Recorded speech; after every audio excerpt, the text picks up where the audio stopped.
स्वागत है आप सभी का आपके अपने YouTube channel path IAS academy के इस ऑनलाइन प्लेटफॉर्म पर। दोस्तों, जैसा कि आपने थंबनेल देखा है, आज हम भाषा जो राज्य सेवा मुख्य परीक्षा होती है उसमें भाषा का जो प्रश्न पत्र है उसमें जो प्रश्न कैसे आते हैं, आपको उसके लिए कैसे रणनीति बनानी चाहिए, उसमें सिलेबस में क्या क्या है, इसमें बहुत ज़्यादा दिक्कत होती है। और दूसरा हम देखें सिलेबस के अकॉर्डिंग आप लेखन कैसे करें, अच्छा उत्तर कैसे लिखें, वो बहुत ज़्यादा ज़रूरी है। और ये जो है स्कोरिंग सब्जेक्ट है दोस्तों, तो इसमें हम 100 में से 100 नंबर ला सकते हैं, जिससे आपका रैंक जो है वो बहुत ज़्यादा अच्छा हो सकता है। तो इसी पर ही चर्चा करेंगे कैसे, और हम लोग 2022 के प्रश्न पत्र को भी चर्चा में लेंगे ताकि आपको समझ में आ जाए कि प्रश्न कैसे लिखना है और कहाँ से उन चीज़ों को आप पढ़ेंगे, कैसे पढ़ेंगे, उन पर भी हम जो है वो चर्चा करेंगे। तो चलिए स्टार्ट करते हैं। देखिए, राज्य सेवा मुख्य परीक्षा के लिए जो भाषा का प्रश्न पत्र है दोस्तों, वो भाषा जो है वो कितने नंबर की होती है, 200 नंबर का होगा और 3 घंटे का समय मिलेगा, जिसमें पहला भाग होता है सामान्य हिंदी का, फिर होता है इंग्लिश का, फिर होता है छत्तीसगढ़ी का, जिसमें हिंदी में दोस्तों 100 नंबर के जो है वो प्रश्न आते हैं। इतना तो मेरे ख्याल से सभी लोगों को जानकारी होगी। और ये देखिए, इसमें सिलेबस को देखिए, इसमें सिलेबस क्या है, भाषा बोध। भाषा बोध के अंतर्गत भाषा की सभी चीज़ें आ जाती है। भाषा के प्रकार क्या है, भाषा की परिभाषा क्या है, भाषा के कितने अंग होते हैं, उनके स्वरूप क्या क्या हैं, है ना, उनकी उत्पत्ति कैसे हुई है, आदि आदि भाषा से संबंधित सारी चीज़ें भाषा बोध के अंतर्गत आ जाती है। संक्षिप्त लेखन जो आपने बचपन से लिखा है, संक्षिप्त लेखन, इसमें ज़्यादा परेशानी नहीं होती है। इसके बाद देखें पर्यायवाची है, विलोम शब्द है। ये पर्यायवाची विलोम शब्द के लिए दोस्तों मैंने बताया है, हमेशा क्लास में कहता हूँ कि 5-5 जो है वो पर्यायवाची और 5 जो है आप विलोम शब्द, इसको जरूर डेली बेसिस पे इसको करते जाएं, ठीक है। इसके बाद क्योंकि इसको एक साथ करने का सोचेंगे, 200-300 शब्द अगर आप एक साथ करने का प्रयास करेंगे तो वो आपसे नहीं हो पाएगा, ठीक है। आप रटने का प्रयास करेंगे फिर भूल जाएंगे। 5-5 शब्द हम डेली बेसिस पे करेंगे तो आपके लिए बहुत आसान हो जाएगा, आप लास्ट तक सारी चीजें याद रख पाएंगे। इसके बाद बात करें समोच्चारित शब्दों के अर्थ में भेद। ये समश्रुत भिन्नार्थक शब्द जो एक ही जैसे लगने वाले शब्द हैं दोस्तों, जैसे सूची सूची है, ठीक है, पुनी पुनी है ना, बहुत सारे शब्द हैं जो एक ही तरह से उच्चारित होते हैं परंतु उसके अर्थ जो है वो अलग अलग होते हैं। तो इनको भी आप डेली 5-5 करिए। ये सारे आपके डेली करने वाले हैं, विलोम शब्द और ये है ना। वाक्यांश के लिए एक सार्थक शब्द, इसको आप एक बार पढ़ लेंगे तो भी बहुत सारी चीजें याद हो जाएंगी। 2-3 बार रिवीजन कर लीजिए, पूरा का पूरा ये कंप्लीट हो जाएगा। इसके बाद आता है दोस्तों संधि, संधि विच्छेद, संधि विच्छेद, सामासिक पद रचना, समास विग्रह, तत्सम एवं तद्भव शब्द। अब ये संधि और समास हमने बचपन से पढ़ा है, ये तो आपको आने ही चाहिए, है ना, इसमें से कोई दिक्कत होना नहीं चाहिए आपको। तत्सम तद्भव को आपको बहुत ढंग से ध्यान रखना है। तत्सम तद्भव जो संस्कृत से लिए गए शब्द हैं, तत्सम उससे परिवर्तित हो गए हैं, जो वो तद्भव शब्द के अंतर्गत आएंगे। शब्द शुद्धि, वाक्य शुद्धि। देखिए दोस्तों, यहाँ पर आप देख रहे होंगे विकारी पक्ष, शब्दों के विकारी पक्ष से संबंध में कुछ नहीं लिखा हुआ है।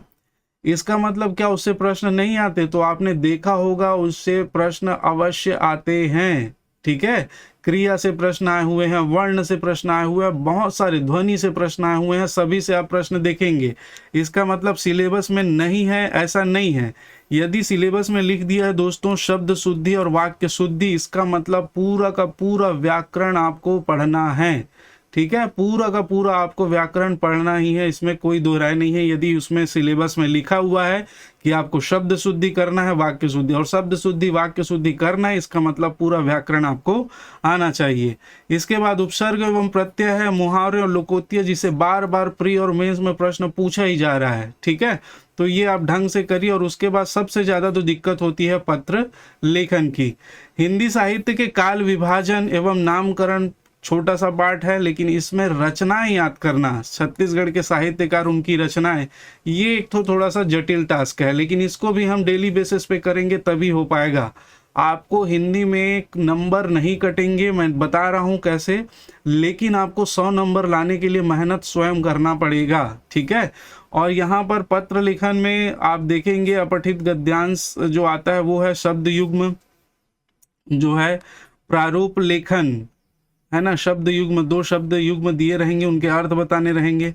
प्रारूप लेखन है वही पत्र लेखन, प्रारूप लेखन, विज्ञापन, प्रपत्र, परिपत्र, पृष्ठांकन, अधिसूचना क्या है, टिप्पणी लेखन, और ये सारे पत्र लेखन। इसके बाद पत्रकारिता और अनुवाद। तो ये सारी चीजें इस सिलेबस के अंतर्गत आती हैं। पत्र लेखन के लिए आपको विशेष तैयारी करना है। हर साल पत्र लेखन से बहुत सारे प्रश्न बन रहे हैं, पत्र लेखन हो या प्रारूप लेखन हो। रचनाएं एवं साहित्यकार आपको याद करनी ही है ना, 5-5 आप डेली करेंगे तभी हो पाएगा, अन्यथा लास्ट में याद करेंगे, क्योंकि एक रचनाकार होता है, उसकी कई रचनाएं होती है, और उस बेसिस पे आप करने का सोचेंगे तो वो नहीं हो पाएगा दोस्तों। तो ये आपको करना ही है, ठीक है। तो इस प्रकार से इसके बाद अंग्रेजी भाषा के 50 नंबर के प्रश्न आएंगे और छत्तीसगढ़ी भाषा के 50 नंबर के, टोटल 200 नंबर का पेपर आपको देखने को मिलेगा। अब चलिए दोस्तों हम पेपर पर डिस्कस करते हैं कि पेपर कैसे आया था और आपको इसको अटेम्प्ट कैसे करना था। तो देखिए सामान्य हिंदी का जो है वो 100 नंबर का जो पेपर आया था, अब इसको देखेंगे। देखिए हमने अभी देखा इसमें से नहीं दिया था, पूर्वकालिक क्रिया से क्या आशय है, 2 उदाहरण सही समझाइए। अब आप यदि देखेंगे तो इसमें से आपको देखने को नहीं मिलेगा, जो सिलेबस में है उसमें क्रिया आपको नहीं था, संज्ञा नहीं था, सर्वनाम नहीं था, इसका मतलब प्रश्न नहीं आएगा, ऐसा नहीं है। वर्ण भी नहीं था। देखिए मैंने कहा कि इससे प्रश्न आएगा, आपको पूरा का पूरा व्याकरण करना ही है। यहाँ पर पूर्वकालिक क्रिया से क्या आशय है बताना है, 2 उदाहरण दे देना है, आपके 2 नंबर कोई नहीं काट सकता। संयुक्त एवं युग्मक ध्वनियां क्या है स्पष्ट कीजिए। तो संयुक्त ध्वनि क्या होती है और युग्मक ध्वनियां क्या होती है, इसको एक एक लाइन में यदि आप लिख देंगे तो आपको 2 नंबर मिल जाएगा, ठीक है। एक चीज और बता दूं आज के लिए, आप स्पेशल ध्यान रखिएगा, ये सारे प्रश्न जो हैं उसको हल कैसे करना है, उसका जो ओरिजिनल पेपर जो उस साल एक विद्यार्थी ने हल किया था वहां पे कैसे नंबर कटे हैं, उसमें नंबर कहां से हमको और बचा सकते थे, वो सारी चीजें हम नेक्स्ट वीडियो में डिस्कस करेंगे। तो ये पहला पार्ट है, आप अच्छे से इसको समझ लें। इसके बाद मैं अगले वीडियो में इन सारे प्रश्नों का हल लेकर आऊंगा, क्योंकि यहाँ पर वीडियो बहुत ज्यादा लंबा हो जाता दोस्तों, इसलिए इसको ध्यान रखिएगा। नेक्स्ट बात करें, निपात को परिभाषित करते हुए 2 उदाहरण लिखिए। निपात से आजकल रेगुलर प्रश्न आ रहा है, बलाघात का आशय उदाहरण से ही समझाइए। उच्चारण स्थान के आधार पर वत्स एवं तालव्य व्यंजन बताइए। वत्स एवं तालव्य उच्चारण स्थान के आधार पर दोस्तों ये पूछा जाता है, ये भी वर्ण से संबंधित सवाल है, ठीक है। वाच्य किसे कहते हैं, इससे प्रश्न कम पूछा जाता है, लेकिन इस बार पूछ दिया गया है वाच्य, ठीक है। तो इसको भी ध्यान रखिएगा, वाच्य जो है वो आप ढंग से तैयार कीजिएगा, क्योंकि प्रश्न आ रहे हैं, इसका मतलब सारा व्याकरण कवर किया जा रहा है, और हिंदी का व्याकरण व्यापक है दोस्तों, और ये प्री और मेंस दोनों के लिए इंपॉर्टेंट है। शब्दों के एक एक पर्यायवाची लिखिए। देखिए ये शब्द हैं, अब इसके एक एक पर्यायवाची आप लिख देंगे तो आपको 2 नंबर मिलेगा ही मिलेगा, कटने का सवाल ही नहीं उठता। और समय की इसमें बात ही नहीं है। अगर हम टाइम की बात करें तो इसमें टाइम लगना ही नहीं है दोस्तों, एक एक उदाहरण लिखना है और उसके बाद आगे निकल जाना है। नेक्स्ट देखिए, निम्नलिखित शब्दों के विलोम शब्द लिखना है, एक एक विलोम शब्द लिख दीजिए, हो गया, ठीक। इसके बाद देखिए, निम्नलिखित वाक्यांशों के एक एक सार्थक शब्द लिख दीजिए, ये भी हो गया। सार्थक शब्द क्या होगा, तो यहाँ पर आपको समय भरपूर मिलेगा, अन्य विषयों की तरह आपको समय का यहाँ पर दिक्कत नहीं रहेगा। टाइम मैनेजमेंट में लेकर आपको हिंदी भाषा में, छत्तीसगढ़ी भाषा में परेशानी नहीं होगी। इसके बाद यदि देखें, निम्नलिखित शब्दों के तत्सम शब्द लिखिए, ये भी 1 लाइनर है दोस्तों, 1 लाइनर भी नहीं है, एक शब्द आपको लिखना है और हो गया, ठीक है। इसके बाद देखिए, ये तत्पुरुष समास की परिभाषा देते हुए कोई 2 उदाहरण लिखे, तत्पुरुष समास का परिभाषा बता देना है और 2 उदाहरण दे देना है, ये भी हो गया। तो प्रश्न बहुत इजी आते हैं, बशर्ते ये है कि आपको बहुत ढंग से चीजों को ध्यान रखना पड़ेगा। नेक्स्ट है, निम्नलिखित समासिक पदों का विग्रह कर समास का नाम लिखिए। इसमें समासिक पद का विग्रह करना है, ये 4 शब्द दिए हुए हैं और समास का नाम लिख देना है, जो बहुत ही इजी है और आपने पढ़ा होगा तो आपको नॉलेज होगा। निम्नलिखित शब्दों का संधि विच्छेद कीजिए। देखिए संधि विच्छेद कर दीजिए, इसका नाम लिख दीजिए, हो गया। इसमें तो सिर्फ संधि विच्छेद करना है, नाम भी नहीं लिखना है। तो इस मेरे कहने का मतलब ये है कि आपको यहाँ से नंबर वो कैसे काटेगा, भाई उसने पूछा है संधि विच्छेद कीजिए, आपने संधि विच्छेद कर दिया, इसका मतलब आपको तो पूरा नंबर मिलेगा ही मिलेगा, और मिलता ही है। हम लोग, मैंने बताया कि पेपर पर भी डिस्कस करेंगे, ओरिजिनल पेपर, तो उसमें आपको और समझ में आ जाए। उपसर्ग और मूल शब्द को अलग कीजिए, इसमें उपसर्ग को अलग करना है, मूल शब्द बताना है। मैंने क्लास में कई बार बताया है कि आपको मूल शब्द विशेष रूप से ध्यान रखना है। तो संधि, समास, उपसर्ग और प्रत्यय, ये सारी चीजें आपकी बन जाएगी। ठीक है, प्रत्ययों की एक एक शब्द रचना कीजिए, इन प्रत्ययों से एक एक शब्द बनाना है। बहुत इजी प्रश्न है, 2 नंबर आपका कहीं नहीं गया। देखिए ये समोच्चारित, एक समान उच्चारित, इसे समश्रुत भिन्नार्थक शब्द भी बोला जाता है। तो यहाँ पर देखेंगे एनी, ऐनी, सूची, सूची, परीक्षा, परीक्षा, व्यंग, व्यंग्य, इन सभी के अर्थ जो है वो अलग अलग होते हैं और उच्चारण एक समान होता है, इसीलिए समोच्चारी शब्द कहा जाता है या समश्रुत भिन्नार्थक शब्द इसको कहा जाता है। तो यहाँ पर भी आप इसके अर्थ बताना है, जो बहुत इच्छा है, बहुत अच्छा प्रश्न है। आप कई सारे जानते होंगे, नहीं जानते होंगे तो आप इसको कंटिन्यू पढ़ना स्टार्ट कीजिए दोस्तों, तभी आपका हो पाएगा।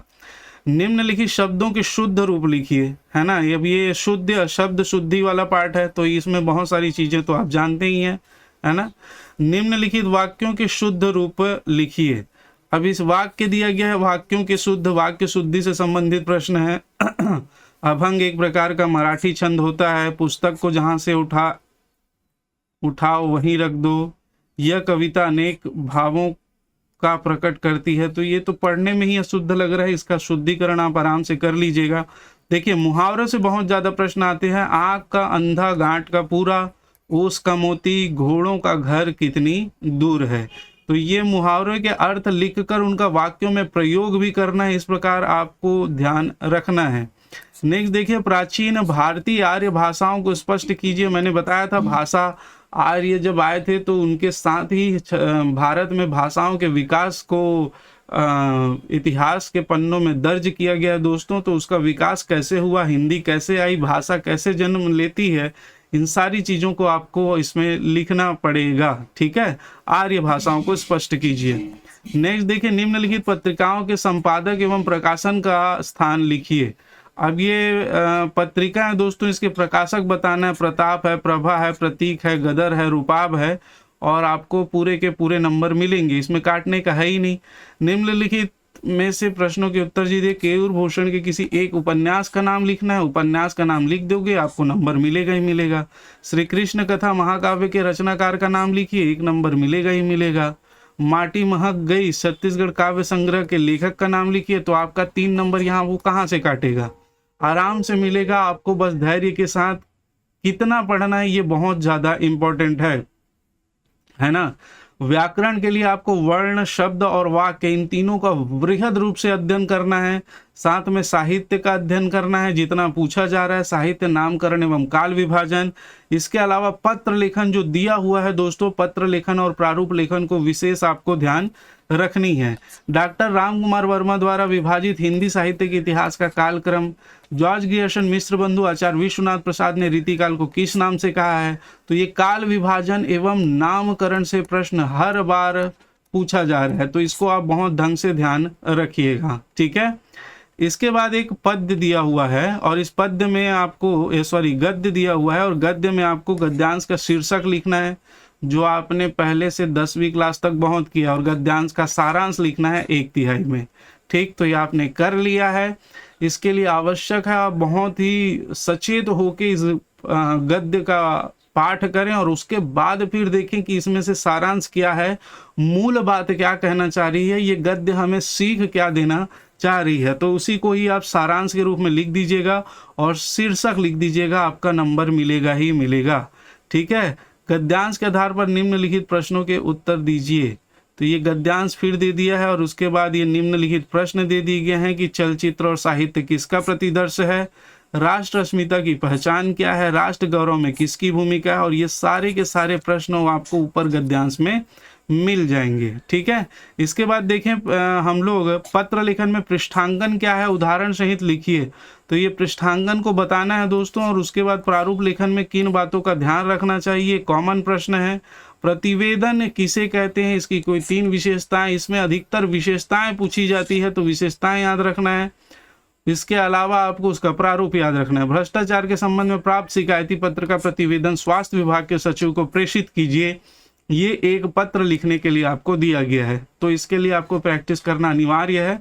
छत्तीसगढ़ शासन द्वारा बहुत सारे पत्र जो है वो अपलोड हैं, इंटरनेट पर आप देखेंगे तो मिल जाएंगे।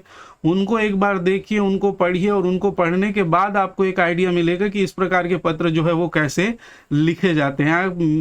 2 या 3 पत्र आप घर में प्रैक्टिस कर लेंगे तो आपको सारे पत्र जो है वो आराम से लिख पाएंगे। तो इस बात का आप विशेष ध्यान रखिएगा।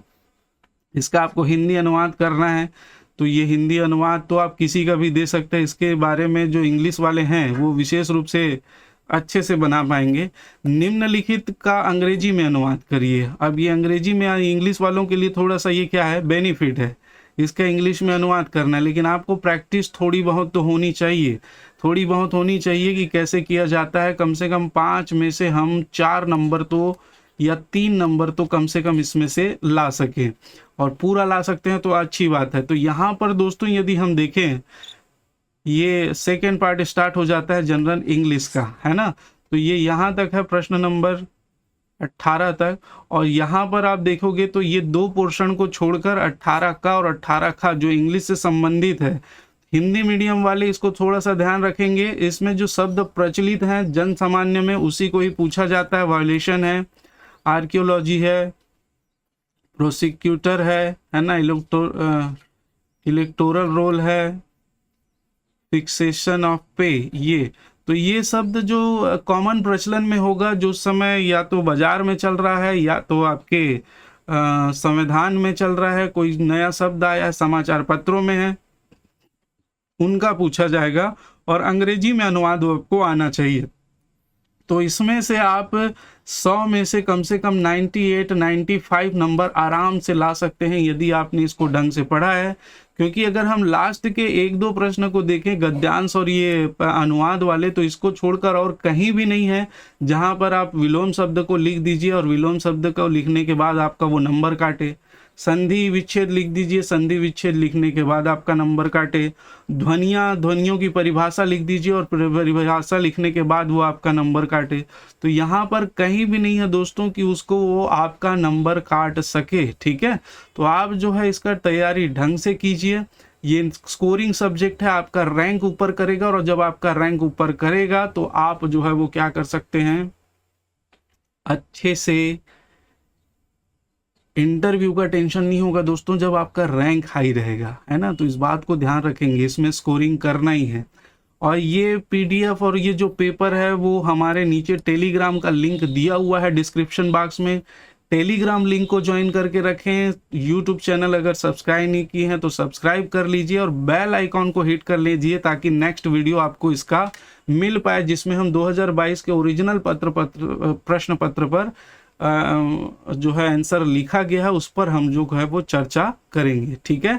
तो आज के लिए इतना ही दोस्तों, हम इस कक्षा को विराम करते हैं। नेक्स्ट पार्ट के लिए आप वेट कीजिए। अगर ये अच्छा लगा है, नेक्स्ट पार्ट चाहिए, तो आप कमेंट्स भी कीजिए और आपको लाइक भी करना है दोस्तों। इसमें कोई पैसा नहीं लगना है, जो हमारी हिम्मत बढ़ाती है कि हम आगे और भी आपके लिए वीडियो लेकर आए, ठीक। तो आज के लिए इतना ही। आप सभी का बहुत बहुत धन्यवाद।